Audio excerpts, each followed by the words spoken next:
Hi there, how are you doing? Welcome back. This is QuinXen and you're watching Red Building. Last time I talked a little about what was it again? Oh right, components of which redstone circuits exist. And I hope you've been practicing with them a bit, because today I'll be using them in actual redstone circuits. Hooray! So, let's get to it. Just like last episode, we're going to start off easy and get more complicated as we go. It may seem like a lot, but it's not really a lot of circuits. Some of them are really big. Okay, so this is the most basic of all circuits. This is an input gate. Oh, and I have an automatic something that sets the time for me whenever it gets a little bit light, because I use closed-on lamps to show you if an input is on or not. So basically there's what's it called again? A daylight sensor hooked up to redstone, hooked up to a console which sets the time to night. And I like a very specific time at night. Okay, so as soon as this one gets a power of 1, meaning just light level 1, this block gets activated and the time gets set back to 14,500 ticks. Remember, game ticks are different from redstone ticks. Okay, so input gate, basically you turn on the lever and this block gets power, so it powers the lamp behind it. Pretty simple, right? Okay, here's the reversed version of it. Basically a NOT gate or inverter. Still the same works. This block gets power from the lever. This torch turns off, so this no longer gets any power. Turn off the lever. Reversed again. Right? Okay. Oh wait, just a sec. Sorry, had a nasty cough there. Okay. These are two D flip-flops. What those do is they basically turn buttons into levers.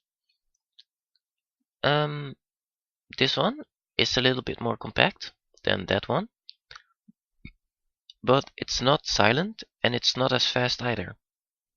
So what it does, how it works, you press this button and then yeah, let me just show you from the other side. This light block was just to show you that it works. Okay, so you press this button. These two blocks get power from the redstone. The torches turn off, and then these pistons get powered in turns.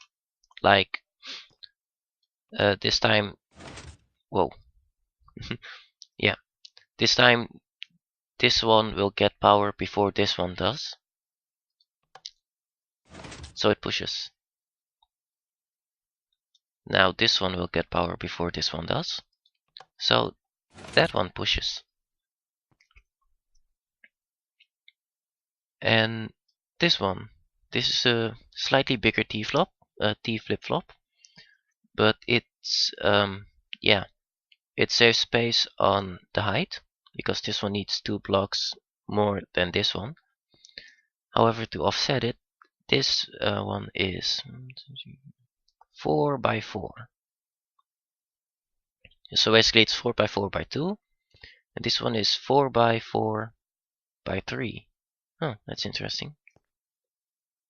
4, yeah, 4 by 4, and it's, oh, 1. 4 by 4 by 1. Excuse me. Yeah, I had a feeling something was wrong. Okay, 4 by 4 by 3, 4 by 4 by 1. So you could probably stick this one in a wall or something, and this one would probably go under the floor. So I did say this one was faster than that one. Let me prove it.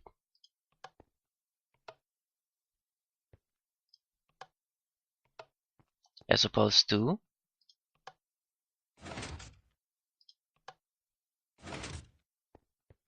Okay, so how does this one work?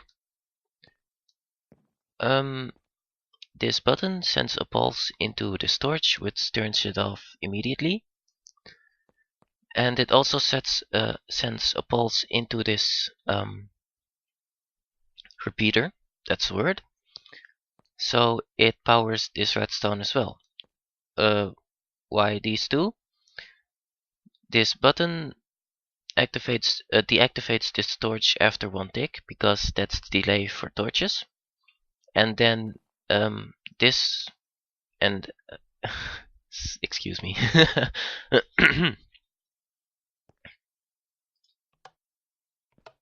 Yeah. So after 1 tick, this storage gets no more power, so this wire turns off.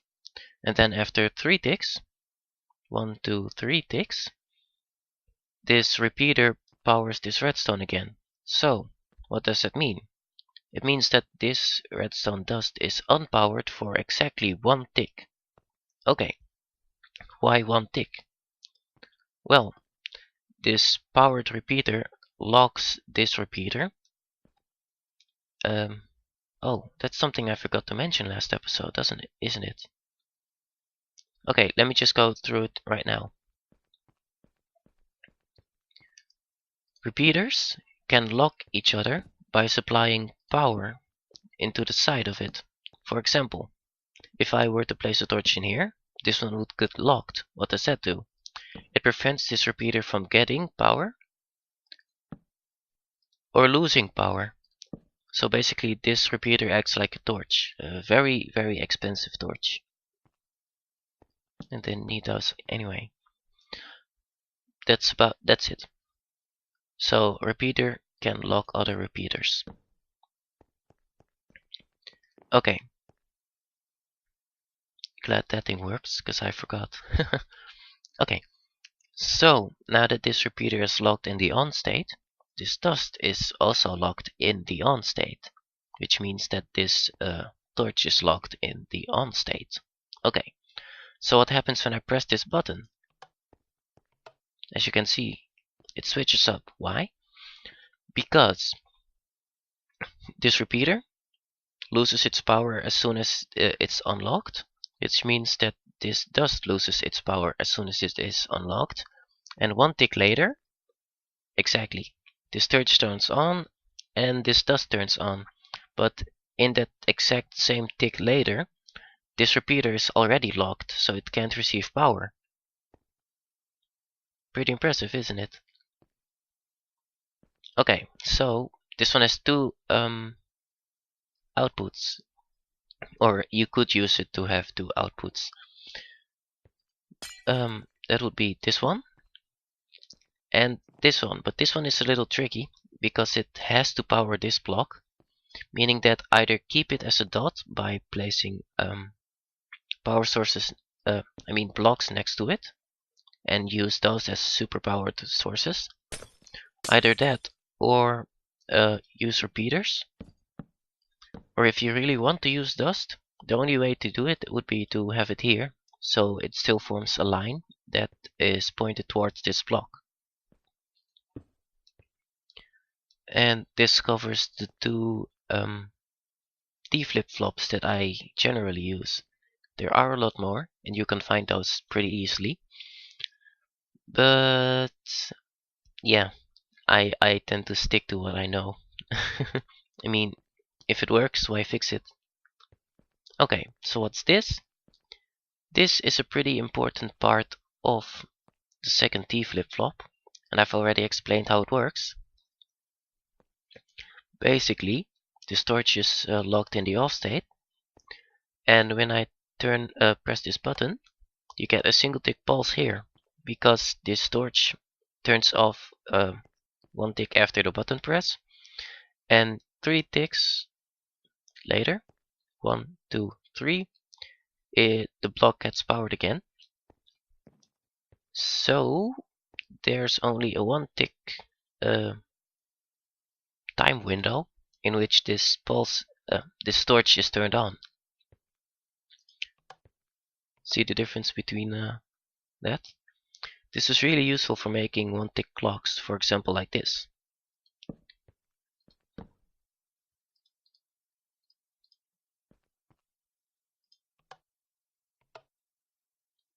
Huh,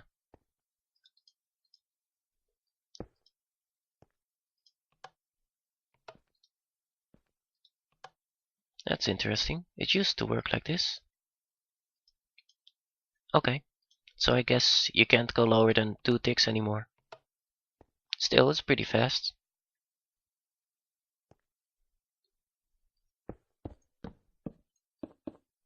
Okay, on to this weird looking thing. It's a pulse lengthener. It basically lets you lengthen the time you get a pulse from buttons. Let's see if there's anything else. Yeah, any sort of power really. Okay, so how does it work? Pressing this button powers this wire for as long as the button is pressed. Like this. However, it stays on quite a lot longer than the button because um, before this button is unpressed, this block reaches power, and before this block is unpowered, this block reaches power, and before this block is unpowered, this block reaches power, and so forth and so forth. Can extend the system pretty long like this.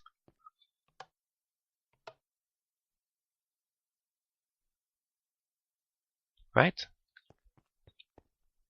That's the pulse extender. Okay, now we get to some more advanced gates. The AND gate. You turn on both levers, because or else it doesn't work. And then you get a signal. If either one of them is off, the signal is off. If both of them are off, still no signal. You build it by placing an inverter, 2 levers with inverters, who come up to the same wiring, that's the most important part, and hook that up to another inverter. And you can even make it a bit more complicated, or not more complicated, but bigger, by just going like this.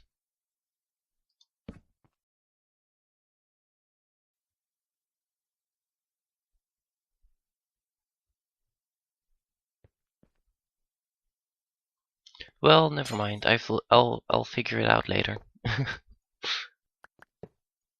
Anyway, there's a way to make it so this AND gate is a lot bigger than it should be. Well, not should be. Just make it a lot bigger than just 2 switches. And I'll probably show you later in this video. Or maybe not. It's not really that important. It just takes a little bit of tinkering. Okay. So what's this? This is a NAND gate. Basically an AND gate with an N in front of it. It means that if both are powered on, the signal is turned off. Oh no, wait. This is...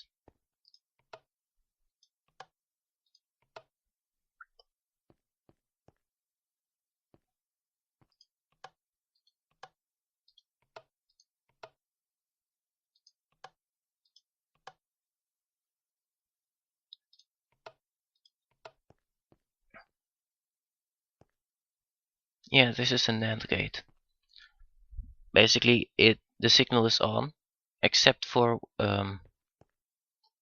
yeah, when they're both on, in which case they're off. So if either of them is on, signal is on. If both of them are on, whoops, scratch that, I mean off. If both switches are in the on state, forget everything I said about this just now. If both switches are in the on state, it's off, and any other combination turns the signal on. So if one of them is off, the signal is on. If both of them are off, the signal is on. Right. Okay. This is an RS NOR latch. Yes? People often refer to these as memory cells. What does it do, you may ask? See this? Pressing this button does nothing until I press this button, which makes it switch. Now pressing this button has an effect. It's basically like this. This torch turns off this torch, meaning that this torch cannot be turned off unless I manually turn off that torch. Turning off this torch turns on this torch and keeps this torch off. Are you dizzy yet? Overview. Torch on, torch off. Right. Turn off this torch by pressing this button. Turns on that torch and keeps this torch off. It's kind of like a T flip-flop that needs two different buttons pressed to work. Okay. And this one. This is called an XOR gate. Yeah? Alright. Basically, if the signals, the switches, I mean, are different, the signal is turned on. For example, if they're both off, the signal is off, and if they're both on, the signal is still off. Right. The way it's built is this. How it works. Whew, this is gonna take a lot of explaining. Let me just take a deep breath. Okay. These torches are off or on, depending on the switches. Like that. Okay. So if this one is on, if this is off, meaning both switches are in the on state, this torch is on, which turns off these inverters. Signal is off. Okay. When both switches are off, this inverter turns off. However, these torches get unpowered, so they turn on and turn off these inverters. Signal turns off. Okay. When one of these is different, that means that at least one of these torches will be on. Because if they're different, this will always be off, this torch. Okay, so when one of these switches is on, that torch will receive power and thus turn off, and power this line, which turns on the signal. And if I were to turn off a switch and turn on the other one, it basically switches place, but it's still the same workings.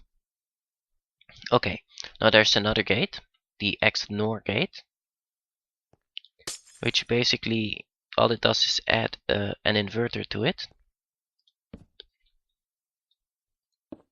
like so. And now, oh, if you want to put an inverter, make it inverted. And now,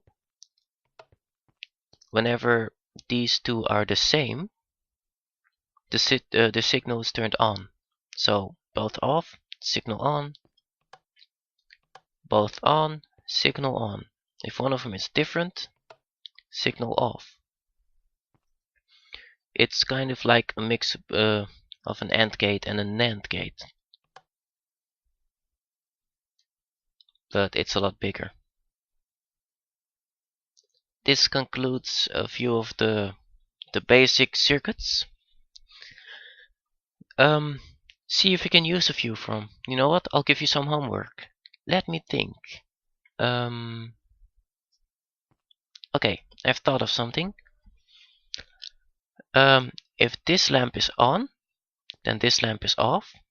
And if this lamp is on, pressing this button will do nothing. And if this lamp is on, then this lamp is off. And pressing this button will give me a cookie. Okay? Now keep in mind, it doesn't have to be this size. It doesn't have to be compact. It doesn't even have to be survival friendly. All I ask of you is that it works. If you feel up to the challenge and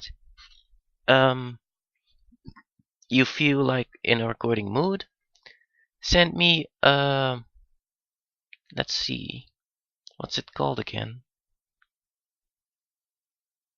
Oh yeah, a video reply. That's it. Okay. Well, good luck on your homework, and yeah, see you next episode, where we will be doing. So yeah, bye bye. Okay, so how does one add more levers to an AND gate, you ask? I figured it out. First you add another lever, another inverter, place redstone between it, and what I did wrong was I went like this and placed redstone over here. No. What you gotta do is do this, remove one of the torches, and I like placing it in the middle for symmetry's sake, but then you go like this. So now as long as one of those switches is off, the entire circuit will be off.